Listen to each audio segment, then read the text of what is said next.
മൂന്നാമത്തത് വൽ ഹദ്ദാഖ, കാണുന്നതെല്ലാം വേണമെന്ന് പറയുന്ന പെണ്ണ്. ഒക്കെ വേണം. അലമാര തുറന്നാല് ഒരു നൂറ്റാണ്ട് ധരിച്ചാലും തീരാത്ത വസ്ത്രം ഉണ്ടാവും. എന്നാലും വണ്ടി ഒന്ന് നിർത്ത് തൂതു പച്ച പച്ച ചോപ്പ് ചോപ്പ് മുത്ത് മറ്റത് മറിച്ചുണ്ടാവും. കിച്ചണിൽ കയറി നോക്കുക, എത്ര പാത്രമാണ് റബ്ബേ, എത്ര പാത്രമാണ്. ഫ്രിഡ്ജ് തുറക്ക, എത്ര ആഹാരമാണ്. എല്ലാം വേണം. അത് ഉപയോഗപ്പെടുത്താന്നുള്ളതിനപ്പുറം എല്ലാം വേണം. അങ്ങനെ ഒരു ഇഷ്ടം, അതൊരു ദുസ്വഭാവമാണ്. നിങ്ങൾ ആലോചിച്ച് നോക്കുക, ലോകത്തെ ഏറ്റവും വിലപിടിപ്പുള്ളതൊക്കെ നിങ്ങൾ ധരിച്ചിട്ടുണ്ട്, ഏറ്റവും വിഭവ സമൃദ്ധമായതൊക്കെ നമ്മൾ കഴിച്ചിട്ടുണ്ട്. ഇല്ലെന്ന് പറയാൻ പറ്റുമോ? നമ്മൾ കഴിക്കാത്ത ഭക്ഷണം ഏതാ ഉള്ളത്? നമ്മൾ ധരിക്കാത്ത, നമ്മൾ അനുഭവിക്കാത്ത എന്തൊക്കെയാ നമ്മുടെ ജീവിതത്തിലുള്ളത്? നിങ്ങൾ ആലോചിച്ചു. എല്ലാം ഉണ്ട്. ഇന്നലെ സ്നേഹസാഗരത്തിൽ ഒരു ഫാമിലി വന്നു, ഭക്ഷണം കൊടുത്ത് ദുആ ചെയ്യിപ്പിക്കാൻ. 2 മക്കളുടെ കയ്യിൽ ഇന്ന് നിലവിലുള്ളതിൽ ഏറ്റവും ടോപ്പ് ഫോണാ. 2 ചെറിയ മക്കളുടെ കയ്യില് ഇന്ന് നിലവിൽ കേരളത്തിൽ, ഇന്ത്യയിൽ വിപണിയിലുള്ളതിൽ വെച്ച് ഏറ്റവും വിലപിടിപ്പുള്ള ഫോൺ 2 ചെറിയ മക്കളുടെ കയ്യിൽ. ചില ഉപ്പമാർ അങ്ങനെയാണ് ഗമ കാണിക്കുക, ചില മക്കൾ അങ്ങനെയാണ്, മക്കൾക്ക് അങ്ങനെയാണ് ഗമ കൊടുക്കുക. എന്റെ പ്രിയപ്പെട്ടവരെ, അതിനപ്പുറം എല്ലാം വേണം, എല്ലാം വേണം. ഏത് മോഡൽ ഇറങ്ങിയാലും എന്ത് കിട്ടിയാലും വേണം. അതിനപ്പുറത്തേക്കൊരു ചിന്ത നമുക്ക് വേണം നമ്മുടെ കൽബിൽ.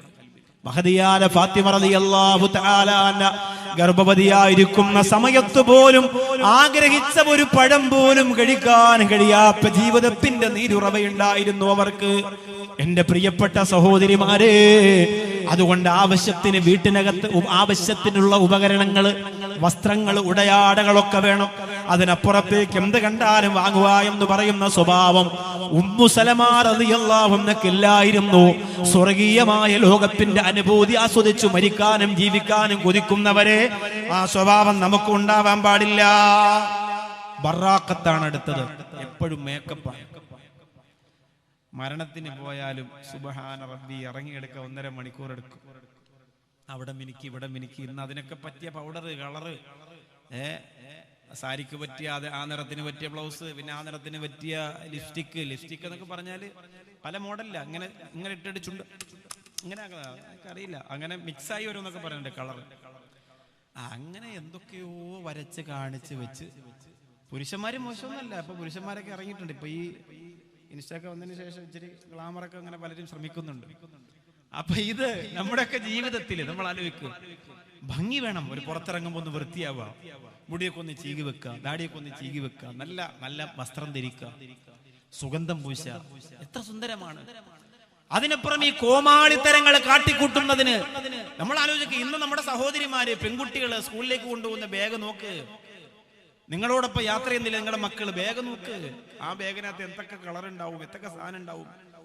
ചുമ്മാ ഒരു ഹോട്ടലിൽ ഭക്ഷണം കഴിക്കാൻ പോയാൽ ഭക്ഷണം കഴിച്ചിട്ട് ഹാൻഡ് വാഷിന്റെ സ്ഥലത്ത് പോയിട്ട് സാധനം എടുക്കും. എന്തെങ്കിലും പറയുമ്പോൾ ഉസ്താദ് അത് നോക്കി നിൽക്കാണോ എന്ന് ചോദിക്കുന്നതിലല്ല കാര്യം. നമ്മൾ ഈ ചെയ്യുന്നുണ്ടോ നിങ്ങൾ മനസ്സിലാക്കുക. എന്തെങ്കിലും പറഞ്ഞാൽ ഉസ്താദ്, അപ്പൊ ഉസ്താദ് കാണുന്നുണ്ട്, അങ്ങനെയല്ല. ഒരു കാര്യം പറയുമ്പോൾ ഈ പറഞ്ഞത് ശരിയാണല്ലോ എന്ന് മനസ്സിലാക്കുക. ഉസ്താദിന് അത് പറയാനത് കാണുന്നും വേണ്ട. ഇന്ന് ലോകത്ത് എന്തൊക്കെയുണ്ട്, എത്ര നമ്മളൊക്കെ മൊബൈലിൽ അയച്ചു തന്നിരിക്കുന്ന ഓരോ സാധനങ്ങൾ കണ്ടാൽ അത് മാത്രമേ പറയാൻ പറ്റൂ. ഉസ്താദ് ഇതൊന്ന് പറയണേ, ഇതൊന്ന് പ്രസംഗിക്കണേ, ഇതൊന്ന് പ്രതികരിക്കണേ. നമ്മുടെ നാട്ടിലെ സംഭവം, നമ്മുടെ വീട്ടിലെ സംഭവം, എത്ര ഉണ്ടെങ്ങനെ. അതൊക്കെ ഈ ആനുകാലികമായിട്ട് ഈ സഹോദരിമാരെ ചിന്തിക്കേണ്ട വിഷയമല്ലേ, സഹോദരങ്ങൾ മനസ്സിലാക്കേണ്ട വിഷയമല്ലേ.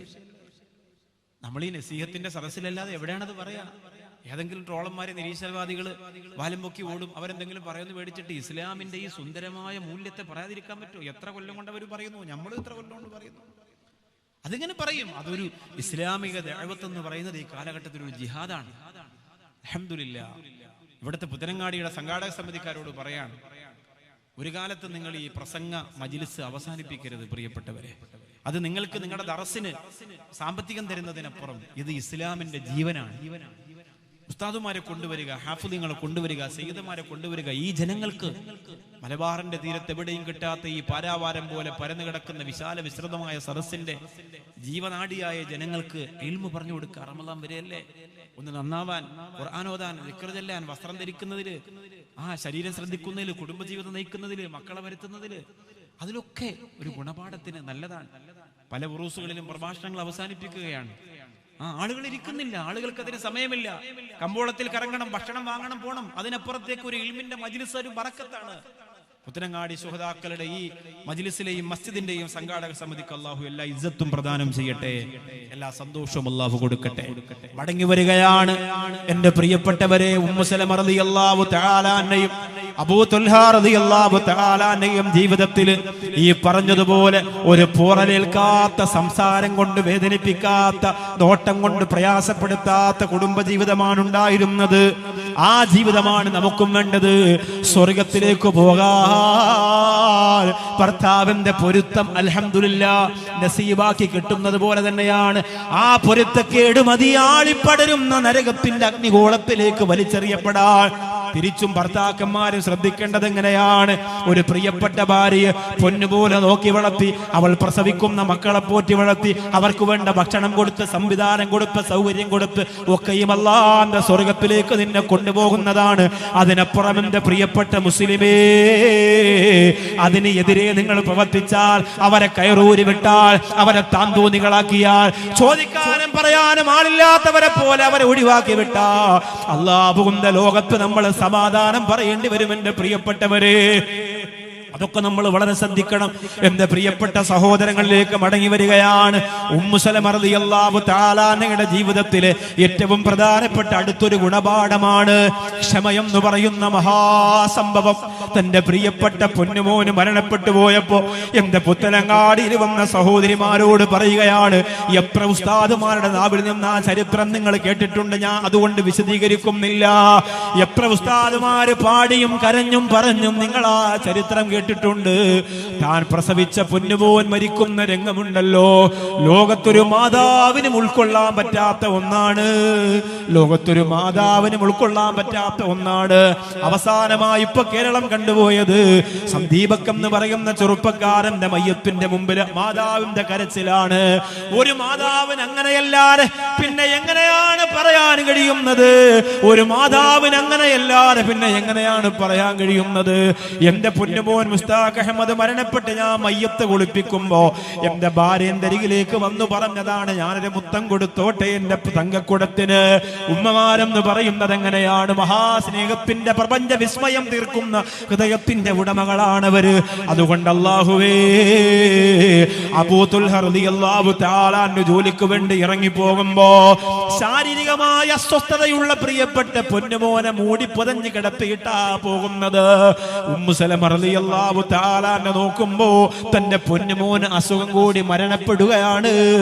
ഭർത്താവ് ജോലിക്ക് പോയിരിക്കുകയാണ്. എങ്ങനെയാണ് ആ സന്ദർഭത്തെ നിങ്ങൾ നേരിടുന്നത് പെങ്ങളെ?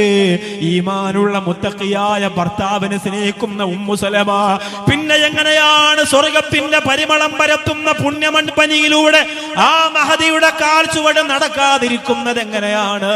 പിന്നെ എങ്ങനെയാണ് ആ കാൽപ്പാറ സ്വർഗത്തിൽ പതിയാതിരിക്കുന്നത്? തന്റെ തങ്കക്കുടം മരണപ്പെട്ടു പോയപ്പോ ആര് മരിച്ചെന്നറിഞ്ഞാലും തളർന്നു വീഴുന്ന പെങ്ങളെ, തലയെടുക്കാനാകാതെ കുനിഞ്ഞിരിക്കുന്ന മോളെ, തന്റെ പൊന്നുമോന്റെ മയ്യത്ത് സ്വന്തം കുളിപ്പിച്ച് പൊതിയുന്നൊരു മാനവസ്ഥയെ നിങ്ങൾ ഓർക്കുമോ? ആർക്കാണ് ഇതിന് പറ്റുന്നത്? കബറടക്കം ചെയ്ത കബറിന്റെ അടുത്തോടി വണ്ടി പോകുമ്പോ പോലും കരഞ്ഞു പോകുന്നുണ്ട് എന്റെ പ്രിയപ്പെട്ട ഭാര്യ. ഏതുമ്മാക്കാണ് കഴിയുന്നത്? അബൂ തുൽഹ റളിയല്ലാഹു അൻഹു മടങ്ങി വരുമ്പോ തന്റെ പൊന്നുമോൻ ഇങ്ങനെ മരിച്ചു കിടക്കുന്നത് പെട്ടെന്ന് പറയാൻ പാടില്ലല്ലോ. മരണപ്പെട്ടാൽ എത്രയും പെട്ടെന്ന് ചെയ്യേണ്ട കാര്യങ്ങള് വാപ്പ വരുന്നത് വരെ മാറ്റിവെക്കാനും പറ്റില്ലല്ലോ. അതൊക്കെ പെട്ടെന്ന് ചെയ്യേണ്ടതാണ്. നമ്മളൊക്കെ മരിക്കുമ്പോ ആരാണ് കൂടെ ഉണ്ടാകുന്നതെന്ന് പറയാൻ കഴിയില്ല. 1.5 ലക്ഷത്തിലധികം ശമ്പളം വാങ്ങുന്ന 2 അമേരിക്കക്കാരായ മക്കളുടെ അച്ഛനും അമ്മയും ഒരുമിച്ച് വീട്ടിന്റെ അകത്ത് മരിച്ചു കിടന്നത് ഈ അടുത്ത കാലത്ത് സോഷ്യൽ മീഡിയയിലൂടെ വന്നിട്ടുണ്ടല്ലോ. ആദ്യം മരിച്ചത് അമ്മയാണോ അച്ഛനാണോ എന്ന് സംശയിക്കാൻ പറ്റുന്ന വിധത്തിൽ രണ്ടുപേരും അളിഞ്ഞുപോയി, നുരുമ്പിപ്പോയി, ശരീരമിളകിപ്പോയി. വലിയ ലോറിയിൽ വേസ്റ്റ് കൊണ്ടുപോകുന്ന പോലെ ടാർപോളിങ് കൊണ്ടുവന്ന് എടുത്തിട്ടിട്ട് താങ്ങിയെടുത്ത് ലോറിയുടെ പുറത്ത് വെച്ച് കെട്ടിയിട്ട് കൊണ്ടുപോകുന്ന, അകത്തിട്ടിട്ട് കൊണ്ടുപോകുന്ന രംഗം കണ്ടപ്പോ അല്ലാഹുവേ തളർന്നുപോയി പ്രിയപ്പെട്ടവര്, തകർന്നുപോയി പ്രിയപ്പെട്ടവര്. ആരുമില്ലാത്ത കുറെ ആളുകളെ 11 വർഷക്കാലമായിട്ട് ഇവരെ നോക്കുന്നുണ്ടെങ്കിലും ഇത്തരം കാഴ്ച കാണുമ്പോ കൽബ് വല്ലാണ്ടില്ലാണ്ടായി പോവുകയാണ്. എത്രത്തോളം നമ്മൾ മരിക്കുമ്പോ ആരാണ് അടുത്തുണ്ടാവുക എന്ന് പറയാൻ നമുക്ക് പറ്റുമോ? നമുക്ക് ചിന്തിക്കാൻ പറ്റുമോ? ഞാനൊക്കെ എപ്പോഴും ചിന്തിക്കുന്നതാണ്, ഓരോ ദിവസത്തെ പ്രസംഗം കഴിഞ്ഞാലും ചിന്തിക്കും, അല്ലാഹുവേ ഒറ്റക്ക് റെയിൽവേ സ്റ്റേഷനിൽ ഇരിക്കുമ്പോ, ഒറ്റക്ക് ബസ് സ്റ്റാൻഡിൽ ഇരിക്കുമ്പോ, ഒറ്റക്ക് എയർപോർട്ടിൽ ഇരിക്കുമ്പോ എപ്പോഴും ഈ തട്ടവും തൊപ്പിയൊന്നും ചിലപ്പോ കാണൂലല്ലോ. ആൾക്കാർക്ക് ചിലപ്പോ മരിച്ചിരുന്നാ പോലും മനസ്സിലാക്കാൻ പറ്റുമെന്നറിയില്ലല്ലോ. ഹൃദയം പൊട്ടിയിട്ടപ്പോഴും പടച്ചവനോട് ദുആ ചെയ്യും, അല്ലാഹുവേ ഞങ്ങളുടെ ആഖിബത്ത് നന്നാക്കി തരണേ അല്ലാ. കൈകാലും അടങ്ങിയിരിക്കാറ്, കണ്ണു തുറന്നിരിക്കാറ്, വായ തുറന്നിരിക്കാറ്, അടുത്ത് ഏറ്റവും സ്നേഹമുള്ളവരാ കാര്യങ്ങൾ ചെയ്യാൻ ഉണ്ടാവണേ റബ്ബേ എന്ന് പലപ്പോഴും ഞാൻ ചിന്തിച്ചു പോകലുണ്ട്. ഞാൻ ഓർത്തു പോവുകയാണ്, ഇന്നലെ ഇവിടെ പ്രസംഗിച്ച സിറാജുദ്ദീൻ ഖാസിമി ഉസ്താദ്, ഞാൻ ഒരിക്കൽ രാത്രിയിൽ ഇങ്ങനെ ട്രെയിനിലൂടെ യാത്ര ചെയ്യുകയാണ്. എന്റെ ടിക്കറ്റ് കൺഫേം ആയിരുന്നു.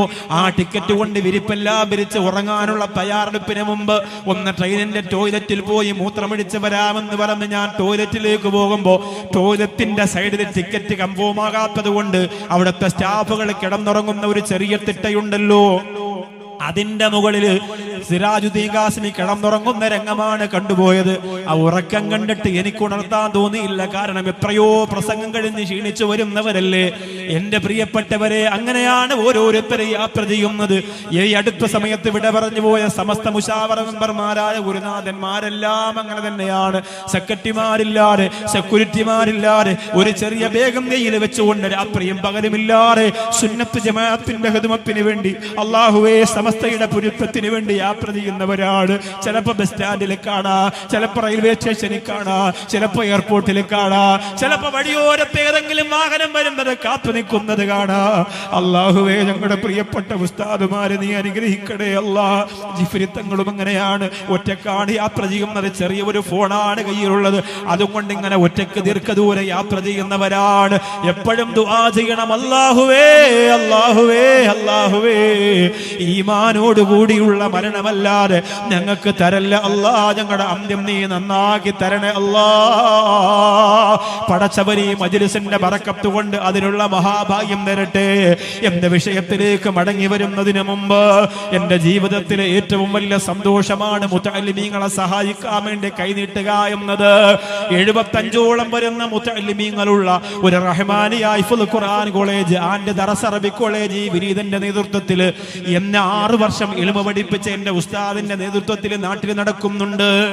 സ്നേഹസാഗരത്തിനോടൊപ്പം സ്നേഹസാര ഒരു ഭാഗത്ത് ഒരു 19 ഉമ്മമാരെ അമ്മമാരെ നോക്കുന്നതിനോടൊപ്പം തന്നെ ഇൽമിന്റെ ഖിദ്മത്ത് എന്ന് പറയുന്നതിനോട് കിടപിടിക്കാൻ ഏത് രോഗിയുടെ മലവും മൂത്രവും കോരിയാൽ എത്തൂല.